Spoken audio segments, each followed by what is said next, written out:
ये बिहार में युवाओं के साथ पिछले 10 साल से हो रहे अन्याय के खिलाफ हम सारे युवा यहाँ बैठे हुए हैं और आमरण अनशन पर बैठे हुए हैं। जब तक युवाओं के साथ सरकार के द्वारा किए गए अन्याय का हिसाब नहीं होगा तब तक हम लोग उठने वाले नहीं हैं।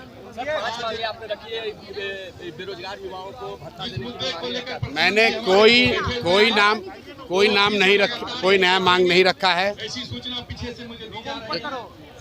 आप लोग आश्वस्त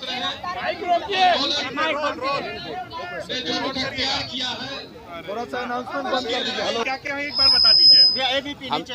हम लोग यहाँ पर बिहार के युवाओं के साथ जो अन्याय हो रहा है उस अन्याय की शुरुआत, वो अन्याय सिर्फ बीपीएससी और अभ्यर्थियों के बीच का मामला नहीं है।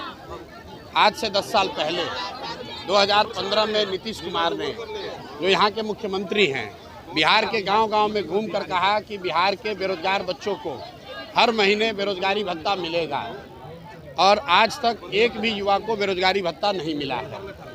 दूसरी मांग ये है कि पिछले 10 साल में अलग अलग प्रतियोगिता परीक्षाओं में पेपर लीक हुए। लीक मामले में कोई किसी को जानकारी नहीं है कि क्या कोई अधिकारी उसमें सस्पेंड हुआ।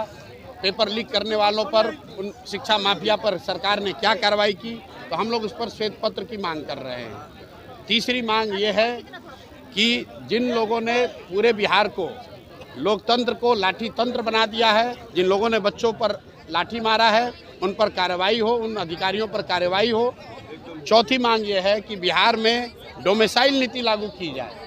यहाँ के बच्चों के पास जो भी रोजगार का अवसर है, बिहार देश के कुछ चंद राज्यों में है जहाँ डोमिसाइल नीति नहीं लागू है। तो हम लोग की मांग है कि कम से कम 2/3 जो यहाँ के नौकरी है वो बिहार के बच्चों के लिए डोमिसाइल नीति लागू करके रिजर्व किया जाए। और स्वाभाविक तौर पर पहली मांग है कि बीपीएससी में हुए अनियमितता को देखते हुए एग्ज़ाम को रद्द किया जाए, फिर से पुनर्एग्जाम कराया जाए।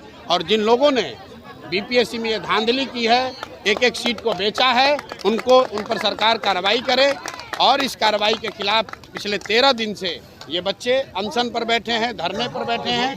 मैंने और हम सब ने मिलकर उनको 2 दिन का समय दिया था। अब वो समय सीमा खत्म हो गई। सरकार ने मांगने की बात छोड़ दीजिए, मुख्य सचिव के आश्वासन, उन्होंने अपने अहंकार में बच्चों से मिलना भी गंवारा नहीं समझा है। इसलिए हम लोग यहाँ बैठे हैं, धरने पर नहीं, आमरण अनशन पर बैठे हुए हैं। जब तक सरकार नहीं मानेगी तब तक हम लोग यहाँ बैठे रहेंगे। जीत के कितने करीब